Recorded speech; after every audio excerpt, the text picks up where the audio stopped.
చంద్రబాబు గారు ఏమంటారంటే ఎన్నికల పేరు స్టార్ట్ అయిపోయింది, మా కష్టాలు గుడ్డితో సహా చెల్లిస్తామని శపథం చేశారు. లోకేష్ ఇది రామశకం యుద్ధం మొదలైంది, యుద్ధం ఇక్కడ ఆగదు, మా సభ్యులను చూపిస్తాము, చంద్రబాబు పవన్ కళ్యాణ్ కలిస్తే జరిగే ఫలితాలు ప్రజలకు చూస్తారు. అలాగే పవన్ కళ్యాణ్ ఏపీలో వైసీపీలో ఓడించి జగన్ ఇంటికి పంపించడం నా టార్గెట్. దానికోసమే నేను ఏది ఆశించకుండా టీడీపీ మట్టించాలని వాళ్ళు. ఇప్పుడు జగన్మోహన్ రెడ్డి గారు 2009 సెప్టెంబర్ 2వ తారీఖున రాజశేఖర రెడ్డి గారు చనిపోయిన రోజు నుంచి జగన్మోహన్ రెడ్డి గారు యుద్ధం ప్రకటించాడు. సోనియా గాంధీతో ఢీ కొట్టి, చంద్రబాబును ఢీ కొట్టి 16 నెలలు జైలు జీవితం అనుభవించి ఈ రాష్ట్రంలో తెలుగుదేశం పార్టీకి కాంగ్రెస్ పార్టీకి డిపాజిట్లు పోగొట్టి కాంగ్రెస్ పార్టీని ఈ రాష్ట్రంలో కూకటి వేలతో సహా పెగిలించి చంద్రబాబు నాయుడు 40 సంవత్సరాలు అనుభవం ఉన్నటువంటి వ్యక్తిని 23 సీట్లకు పరిమితం చేసి 151 సీట్లతో పవన్ కళ్యాణ్ 2 చోట్ల కూడా చిత్తుగా ఓడించి చంద్రబాబు నాయుడు తనయుడు లోకేష్ మంగళగిరిలో మట్టి కరిపించి ఆయన అభ్యర్థుల మీద వీళ్ళని ఓడించి ఈ రాష్ట్రంలో ముఖ్యమంత్రిగా జైత్రయాత్ర జగన్మోహన్ రెడ్డి గారు కొనసాగిస్తున్నారు. పవన్ కళ్యాణ్, చంద్రబాబు నాయుడు, లోకేష్ ఇప్పుడైనా యుద్ధ పేరు మోగించి గంటలు మోగించి పిల్లి మేడలో గంటలు కట్టుకొని చచ్చి ఉంటారు నిన్న మొన్న. జగన్మోహన్ రెడ్డి గారు 2009లోనే యుద్ధ పేరు మోగించాడు, సోనియా గాంధీని మట్టి గరిపించాడు, చంద్రబాబు నాయుడిని భూస్థాపితం చేశాడు, పవన్ కళ్యాణ్ 2 చోట్ల చిత్తుగా ఓడించాడు, పప్పు గారిని లోకేష్ గారిని మంగళగిరిలో సమాధి చేశాడు.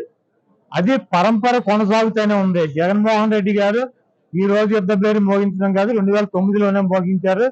పవన్ కళ్యాణ్, చంద్రబాబు నాయుడు, లోకేష్, అడుగుడిపోయిన బకీటు, తోలు బకీటు, వీళ్ళందరూ కూడా ఈ బోరగాళ్ళందరూ కూడా వచ్చినా కూడా జగన్మోహన్ రెడ్డి గారి ఇంటికి కూడా పీకలేరు.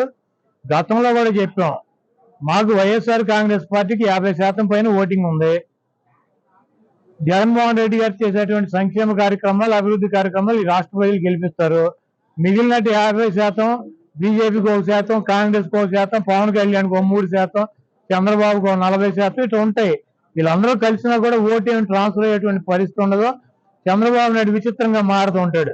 ఒక 420 నా కొడుకు అనమాటాడు చంద్రబాబు గారు అంటేనే ఆడు 420 గాడు. ఎందుకంటే జగన్మోహన్ రెడ్డి గారు అభ్యర్థులను మారుస్తున్నాడంట. ఎంఆర్ఓలకు ట్రాన్స్ఫర్లు ఉంటాయి,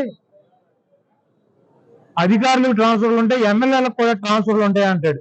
మరి వీడి 420 గాడు 78లో కుప్పంలో పోటీ చేశాడు, చంద్రగిరిలో పోటీ చేశాడు 78లో కాంగ్రెస్ పార్టీ తరఫున.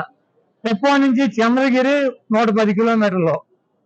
ఈయన పోటీ చేసిన చంద్రగిరి నుంచి కుప్పం 110 కిలోమీటర్లు, కర్ణాటక బోర్డర్లో తమిళనాడు బోర్డర్లో ఉంటుంది అది. మరి వీడు ఎట్లా ట్రాన్స్ఫర్ అయ్యలేదండి చంద్రగిరి నుంచి కుప్పం? వీడు ఆఫీసరా, వీడు అధికారా, వీడు ఎమ్మెల్యేకి వెళ్ళలేదా? అన్ని సొల్లు నా కొడుకు, సొల్లు మాటలు, సొల్లు నా కొడుకు అనమాట.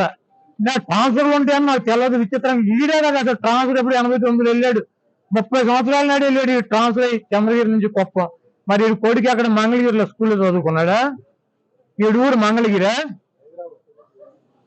లేదా వీడు పుట్టింది వీడు పెరిగింది మంగళగిరా? మరి ఈడేట వచ్చాడు పప్పు నా కొడుకు మంగళగిరి పోటీ చేయడానికి ట్రాన్స్ఫర్ అయ్యి రాలేదా? హైదరాబాద్ లో చేయొచ్చుగా, లేకపోతే ఆడి బాబు చంద్రగిరిలో చేయొచ్చుగా. మరి పవన్ కళ్యాణ్ భీమవరంలో పుట్టి గోళీలు ఆడాడా, లేదా గాజువాకలో సంక్రాంతాడా? వీళ్ళు అసలు బాబు, కొడుకు, పార్ట్నర్, దత్తపుత్రుడు అందరూ కూడా వలస వెళ్ళి అక్కడెక్కడ పోటీ చేసేవాళ్లే. వీళ్ళకంట ట్రాన్స్ఫర్ ఉంటాయని తెలియదంట. ఓరి అమ్మ చంద్రబాబు నటన చూస్తే మామూలుగా ఇంటి రామారావు సిద్ధపడతాడు. ఆయనే చెప్పాడు, నా అల్లుడు పెద్ద నటుడు, దొంగనాగుడికి అని చెప్పి. కాబట్టి ఈ ట్రాన్స్ఫర్లో ఇవన్నీ పిట్ట కథలు, ఇవన్నీ చంద్రబాబు నాయుడు చెప్పినా కూడా నడవదు. చంద్రబాబు నాయుడు, పవన్ కళ్యాణ్, లోకేష్ నిన్న మొన్న కోరుకుంటూ వైఎస్ఆర్ కాంగ్రెస్ పార్టీ తరఫున ఈ కార్యక్రమాలని నిర్వహించడం జరిగింది. అదేవిధంగా ముఖ్యమంత్రిగా జగన్మోహన్ రెడ్డి గారు ఇది 5వ పుట్టినరోజు జరుపుకున్నారు. ప్రతి సంవత్సరం కూడా ఆయన పుట్టినరోజుకి ఏదో ఒక చోట ప్రజలతో ఒక ప్రోగ్రాం పెట్టి, ఈరోజు గిరిజన ప్రాంతంలో పిల్లలకి 10th క్లాస్ చదువుకునేటువంటి పిల్లలకి ట్యాబ్లు పంపిణీ కార్యక్రమం, అదేవిధంగా ఒక పుట్టినరోజుకి ధర్మవరంలో చేనేత కార్మికులకి ఆర్థిక సహాయం చేసే కార్యక్రమం, ఏదోటి పిల్లలకో లేకపోతే పేదవారికో లేకపోతే బలహీన వర్గాలకో ఏదో కార్యక్రమాన్ని ఆయన పుట్టినరోజున రూపొందించి వాళ్ళకి అందుబాటులో ఉండి వాళ్ళ దగ్గరికి వెళ్ళి ఆయన పుట్టినరోజున ప్రజల మధ్య చేసుకోవటం సంతోషం. ఇదే రకంగా వచ్చే సంవత్సరం పుట్టినరోజు కూడా ప్రజల మధ్య జరుపుకోవటానికి ఆయన ముఖ్యమంత్రిగా ఉండటానికి ఆ దేవుడు ఆశీస్సులు, ప్రజల ఆశీస్సులు కావాలని చెప్పి కోరుకుంటున్నాను. మరిన్ని వీడియోస్ కోసం ఛానల్ ని సబ్స్క్రైబ్ చేయండి, లేటెస్ట్ అప్డేట్స్ కోసం వాట్సాప్ ఛానల్ ని ఫాలో చేయండి అండ్ లింక్ డిస్క్రిప్షన్ లో ఉంది.